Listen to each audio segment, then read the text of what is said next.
Hello, and thank you for joining us for the Ask Andrew Show, Canada's first Facebook live streaming family law question and answer show. My name is Daphna Schwartz, and I'm a senior associate at the Greater Toronto Area family law firm, Feldstein Family Law Group Professional Corporation. Both myself and the entire firm practice exclusively in family law in the province of Ontario. Today, we'll be addressing the best tax strategies and various tax considerations individuals should have in relation to family law. Here to provide his decades of insight and expertise in the area of tax law is the founder of Barrett Tax Law, Dale Barrett. Welcome to the show, Dale. Thanks, Daphna. Nice to be here. So, Dale, tax law is, one of a really important area in family law that a lot of lawyers, come across. And let's talk about that. I'm going to ask you some questions. And hopefully you can give us your insight into all that. The first question I want to start off with is, what would you say are the biggest tax oversights or mistakes individuals tend to make during their family law matter? Well, number one, tax is a very, very complicated subject matter. And, it changes every single month. As soon as decisions come out of the Tax Court of Canada, there's all of a sudden new rules and new ways to do things. And what a lot of people, I guess the biggest mistake that people make and that family lawyers make is not considering tax consequences of decisions. So, just to give you an idea, the Income Tax Act is this massive, huge book, and it's kind of like drinking from a fire hydrant. You're never going to get it all. It's just this massive thing. And besides this massive thing, the Tax Act that's there for everybody, I've got a book that I'm going to plug here. It's called the Income Tax and Family Law Handbook, and it's also a substantial book. I've been writing this for the last 5-6 years. It's a book for family lawyers, and there's just so much to take into consideration when you're doing family stuff that literally I'm updating this book 5-6 times a year. There's just that much material. So I guess the biggest mistake that people make is not taking tax seriously and not making tax a part of the whole equation. So that's really the biggest issue. There's other little, many small issues that go along with that. Like just little things. Like I had someone call me the other day, and she had given her spouse this massive lump sum separation, spousal support amount. And people don't realize, a lot of them don't realize that a lump sum spousal support is not deductible. So she paid hundreds of thousands of dollars, and she's not going to be able to deduct this. And on the other hand, for her ex-spouse who got all the money, good for him. He now doesn't have to declare this amount as tax. Doesn't have to pay any taxes on it. So just something simple versus, about whether or not to pay a lump sum spousal support amount versus paying over time can make all the difference, can make hundreds of thousands of dollars of difference. So tax should be at the forefront of everybody's mind, getting out of the relationship, doing it amicably, making sure the kids are taken care of, and making sure Justin Trudeau doesn't get all the extra money that should be going to people's kids. Yes, I agree. And I agree with that. I think there's many family lawyers who don't realize what the tax implications are for their clients. And I see that when we draft financial statements, they're not giving tax deductions or disposition costs for, say, RSPs and things like that, or they don't know what the proper tax rate is. And you could be saving your client, quite a lot of money.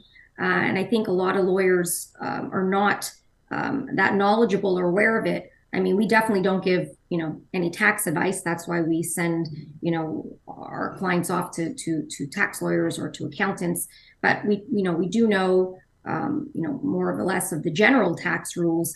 And agree, we definitely try to update ourselves. And I'm sure that handbook for tax lawyers is quite handy because all lawyers really need to make sure, especially when you're dealing with clients who have, a lot of assets or businesses and things like that, you need to know what those things are.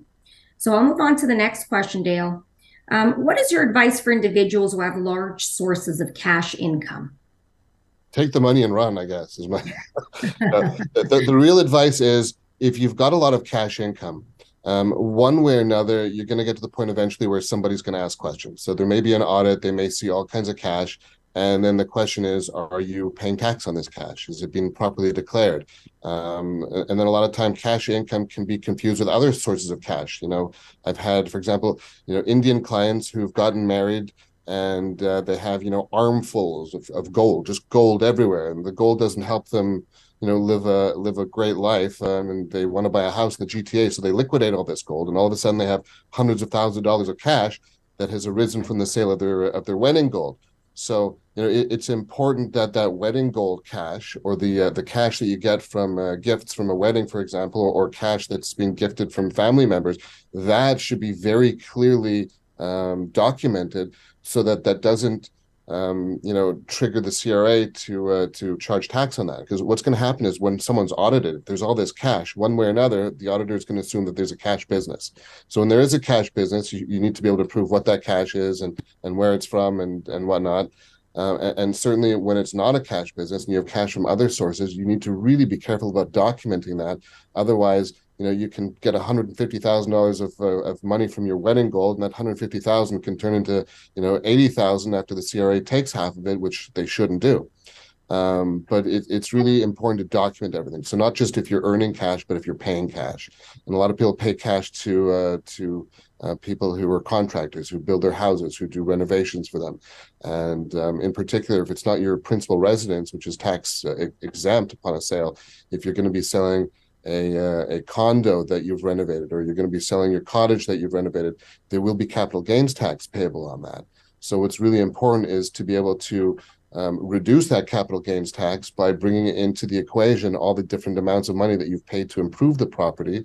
And a lot of that might be cash, and it's fine to pay cash, but you just need to document, I paid cash to the lumber supplier, and I paid cash to the contractor, and I paid cash to all these other people, and here are the amounts. And if you can get people to sign receipts, even better. But the more you're documented and the better your documentation is, the less money you're going to have to pay in tax, and the more money you're going to be able to keep for you and your family.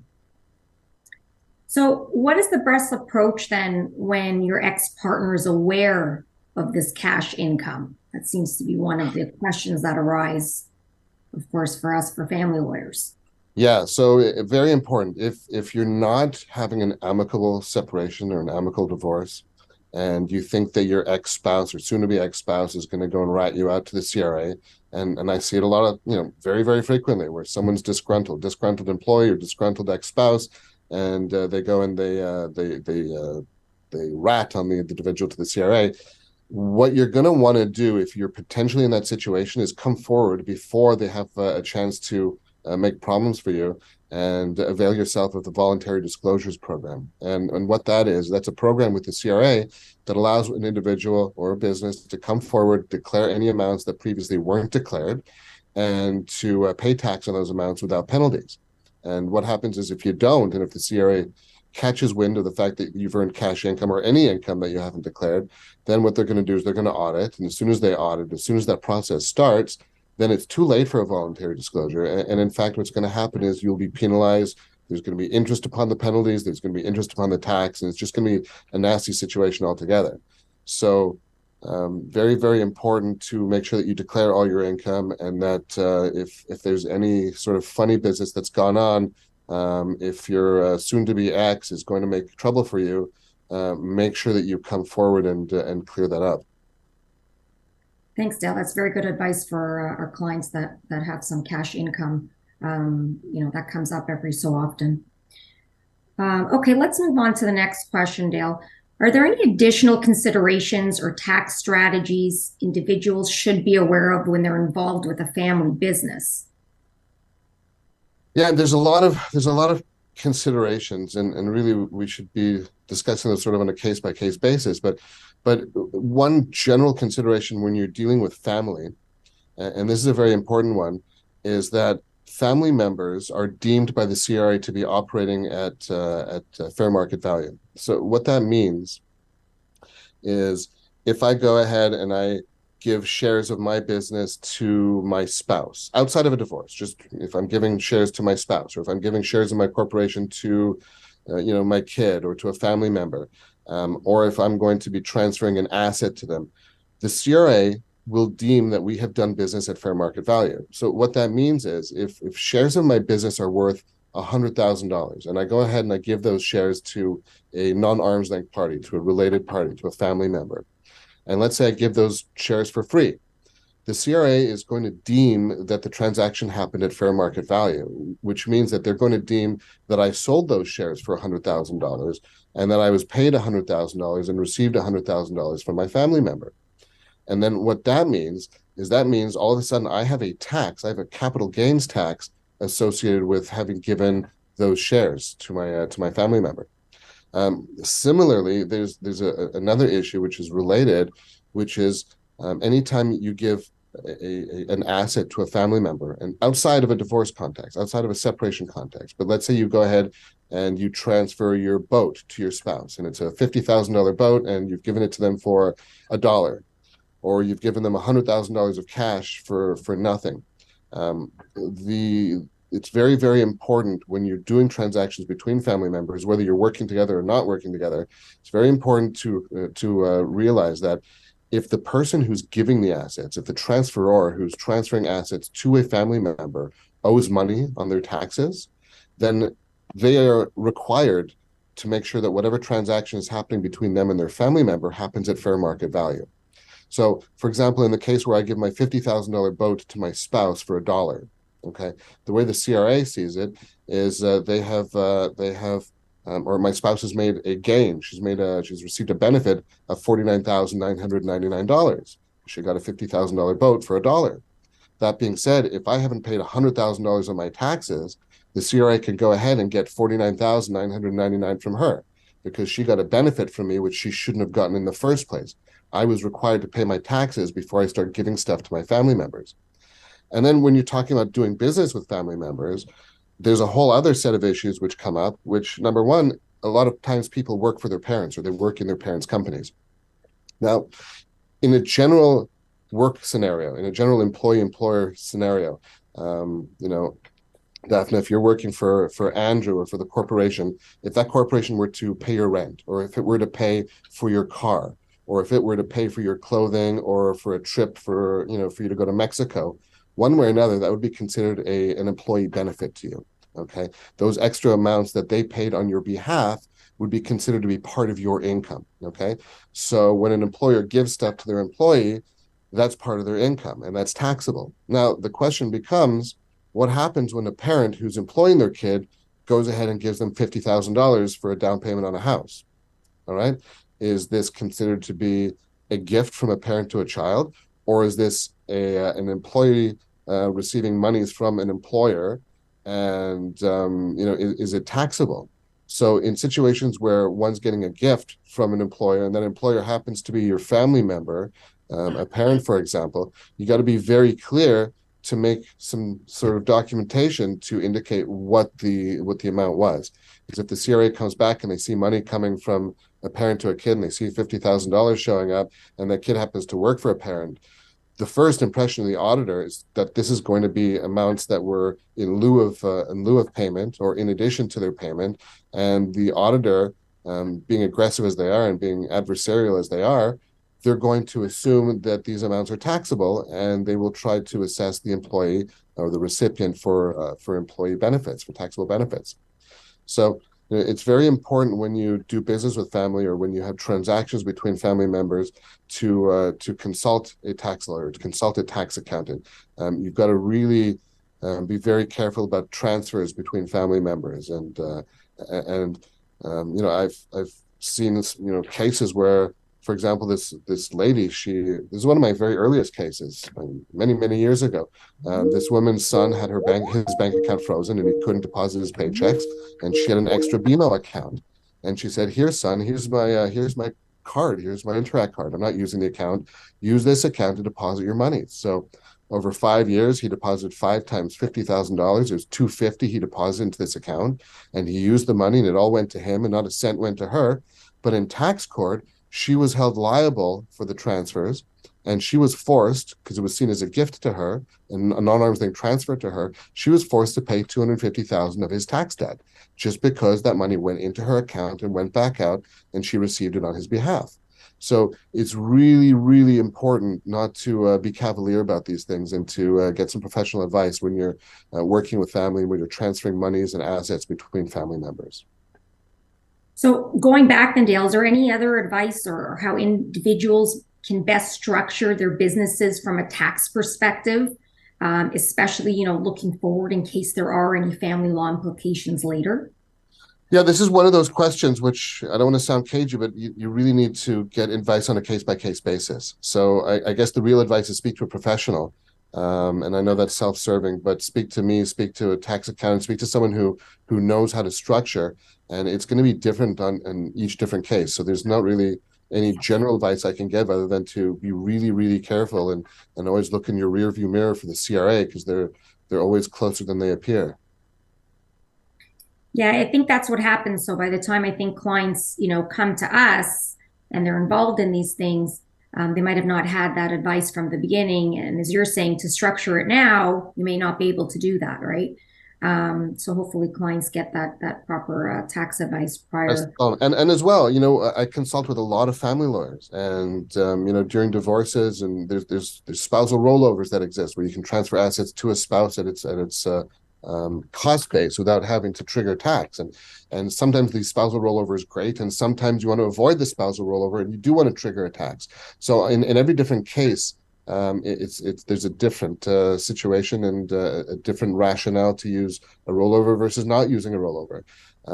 But it's always best to structure things in advance if you can. But people shouldn't fear if they're in a position where they're going through a divorce or going through a separation. There's still potentially, especially if they're amicable, especially if they're concerned about maximizing the family value, the family net worth, for their kids' perspective at least, there's still the possibility to do structuring at the time of the separation.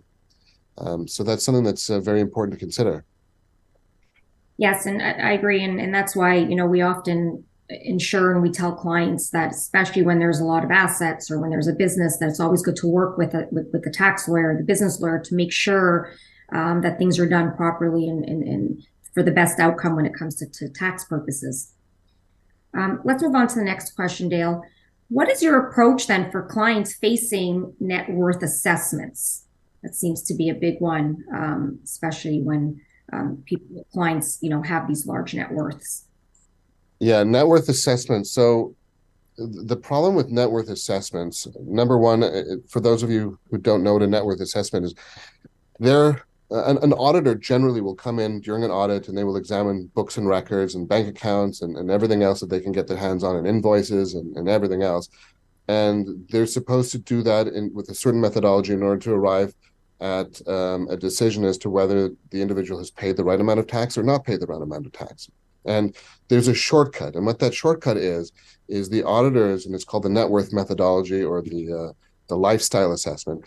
This shortcut is that auditors will go ahead and they'll just look at how much money was deposited into one's bank account and over the audit period, and then they'll add to that the cost of living. So they'll figure out what is the cost of living of an individual in the particular postal code and with the kind of vehicle that they have, and so on and so forth. And they'll say, well, over the 3 years, we see that the net worth of the individual, their assets went from $200,000 to $500,000. So they got $300,000 more assets over these 3 years. Plus, over those 3 years, they spent 80 grand a year to survive. That's another 240. So add those together. Over those 3 years, they must have made $540,000. Well, it makes sense, sort of. The problem is that it's never executed properly, ever. There's case law about this. Judges have said that it's like killing a fly with a Mack truck, and it's just so grossly inaccurate that, in fact, if you look at the auditor's manual at the CRA, the manual itself says if there's any other way at all, any other way, I don't care if the person's a drug dealer and they're buying cocaine from the Colombians and they don't have proper receipts because the Colombian drug lords don't give receipts. I don't care if they're a drug lord. If there's any other way besides the net worth methodology to reassess them, the CRA auditor has to use that methodology. But the problem is they don't. They take these shortcuts.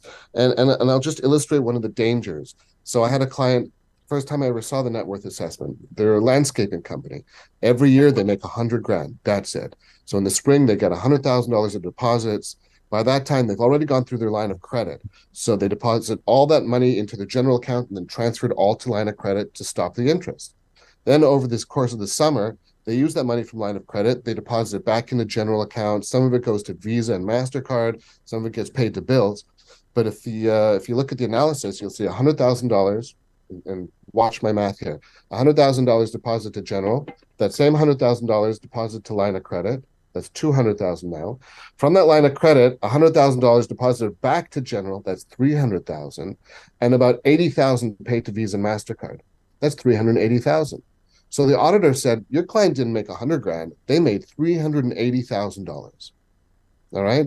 So, one of the big issues with these types of audits and with this lazy approach is that when a dollar moves from account to account to account, and family businesses have this, and you'll see it with not just family business, any business, money to line of credit, back to general, back to line of credit, to the owner's account, back, back and forth. The same dollar could be counted 5, 6, 7 times. And so the first time I saw this, I thought, wow, dumb auditor. And the second time I saw this, I thought, wow, dumb auditor. And the 50th and the 60th and the 80th time I saw this, I thought, wow, it's not a dumb auditor. There's a systemic issue here. And these audits are not done properly. And someone's got to know about this. I can't be the only person, some dumb guy. I can't be the only dude who understands this. There's got to be other people besides me who get this. And it occurs to me that obviously in the CRA, there's a big issue. And in terms of these net worth audits, I love getting the net worth audits across my desk because I know that it's one of those very few circumstances where I can almost guarantee someone that I will make a massive difference in their finances. I know what the errors are. I know what to look for. I know that when money's moved between accounts, it'll be counted many times. I know that the CRA makes the same errors over and over and over. So in terms of the approach for a net worth audit, number one, you need to try to, if you're undergoing an audit, try to push the CRA to do a real audit. Explain to them that they're not supposed to do a net worth audit unless there's absolutely literally no books and no records. Explain to them that you're going to require them to do a real audit. Kick and scream and yell and call someone like me who will advocate for a proper audit. But at the end of the day, at least be satisfied with the fact that net worth audits are almost always completely wrong. My assumption, it takes some time to get through it. Yeah, it takes time. It takes time to get through these things. But the nice thing is that they're almost all just so very, very wrong that, like the example I made, that $380,000 of income was actually $100,000 of income. It's just that grossly different. It's such a deviation from reality that they're very easy to challenge. Okay, thanks, Dale. Well, let's move on to the next question. What is your advice for individuals dealing with family trusts? And how should that income best be dealt with from a tax perspective? Yeah, good question. Family trusts are a very interesting kind of beast. Number one, don't try to play around with family trusts without getting proper tax advice. But the one thing that you have to realize is that a family trust is potentially a very excellent vehicle that can be used to get a lot of tax-free dollars. And if an individual is a business person, so if there's a family business, if there's some corporation, the way the Income Tax Act is structured is there's something called the lifetime capital gains exemption. And the lifetime capital gains exemption provides a certain amount of money that you could sell shares for, or a certain amount of gain that you can earn upon the sale of shares that would be tax-free. So right now it's in the $900,000 range. And every year this figure increases, and they adjust it with the inflation rates and whatnot. But the point is that in order to sell your shares and avail yourself of the capital gains exemption, the lifetime capital gains exemption, your corporation must qualify. So that's the first step. Before even talking about family trust and anything else, your corporation must qualify. And there's a couple of major things that need to happen in order for your corporation to qualify. So number one, for the 24 months preceding the sale of your shares, you have to have had at least 50% of your business assets used in active business. So if you're running a shoe store and that shoe store happens to have a couple $100,000 of assets, but it also happens to have $1 million worth of cash, it's not going to qualify. So we got to make sure that before the sale, we divest ourselves of that cash and we purify. It's called purification. We purify that corporation. Similarly, at the date of sale of the corporation of those shares, you have to have at least 90% of assets being included in active business. So, we must make sure that it's completely pure from those 24 months to the day of sale. But if you involve a family trust, and this is where it gets really great, if you involve a family trust, and the family trust has a variety of beneficiaries, if everything's structured properly and the corporation qualifies, each one of those beneficiaries of that family trust can use their lifetime capital gains exemption. So whereas if my wife and I own a corporation and we sell it for $1.8 million and we both use our lifetime capital gains exemption, we may be able to get 1.8 million tax-free. But if we have a bunch of kids and each of those kids are a beneficiary of the family trust and everything's structured properly and all the considerations are met, then we potentially could have, 4 or 5 or 6. I don't know how many kids I have at this point, but I could have many, many times the lifetime capital gains exemption that I would have had otherwise just me and my spouse. But the one thing to consider is if you're using your kids as means by which to get more money tax free, number one, those distributions that the family trust are making to the kids, it's actually their money. So you got to realize that you're giving them the dough at that point. They may want to give it back, but the money technically is theirs. The exemption's theirs, the money is theirs. But it is a really great vehicle to multiply this capital gains exemption between many more family members than just the active owner of the business. That's great. Thank you, Dale. Thank you so much for joining us today. I'm sure our viewers truly appreciate all your advice and recommendations and all your insight into tax law. So thank you so much. Please make sure to join us for our next Ask Andrew show, which will be on March 28th at 12 o'clock. And if anyone has any requests or ideas for future shows, please email them to us at info@feldsteinfamilylaw.com. Thank you so much for watching.